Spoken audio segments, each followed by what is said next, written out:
Hi, I'm Josie Dowling and I'm here today to tell you about one of my favourite passages. This picture is a fresco in a church in Magdala, the Church of Magdala in Israel, which is dedicated to Mary Magdalene and all biblical women.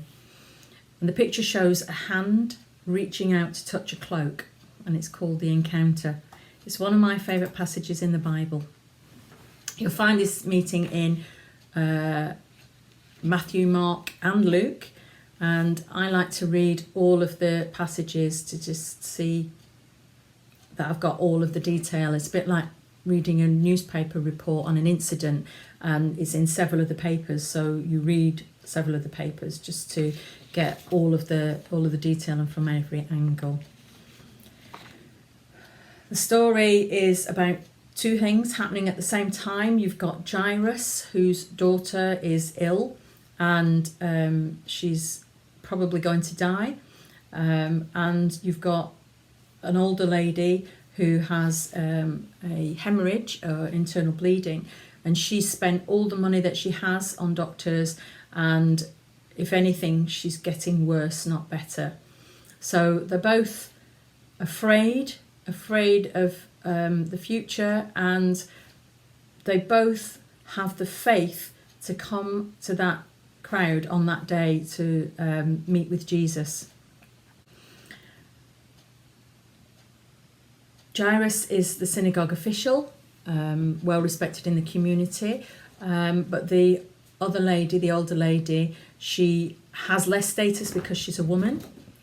She also has less status because she's unclean, which makes her an outcast, and that means that she can't go in the synagogue, she can't enjoy any of the festivals or join in any of the ceremonies, and she's not allowed out in a crowd. So she's really taken a big risk to come out to see Jesus on this day.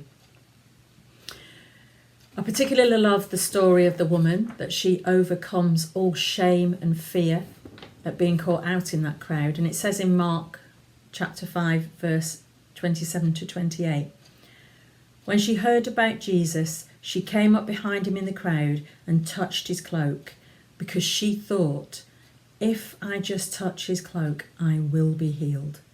She knows that if she reaches out and touches Jesus's cloak, she will be healed. She has that faith. She knows that if she reaches out to Jesus, he will respond. And he does. And in fact, it tells us in verse 30 in Mark that Jesus realises that power has gone out from him, and he starts asking, who touched my clothes? And then it's reported in Luke 8, and I love this bit, Peter, as usual, Master, the people are crowding and pressing against you. In other words, what you're talking about, how do you know? Everybody's touching you, what do you mean?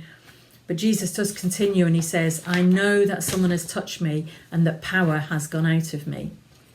And the woman is afraid to own up. But she's not allowed out in a crowd. And also she's made Jesus unclean by touching him. So she is very afraid. But eventually she comes forward because she knows she has been healed. And she knows that Jesus knows that she's been healed. And then Jesus says to her, daughter, your faith has healed you. Go in peace and be free from your suffering. There are many things that I can draw out of this passage, especially the woman's faith in Jesus. But for now, the thing I want to draw out is restoration. This woman's physical body has been restored. Her place in society has been restored. Now she can start to join in the ceremonies and the festivals and be out in the crowds. And by drawing close to Jesus and believing in him and his power, she has received full restoration.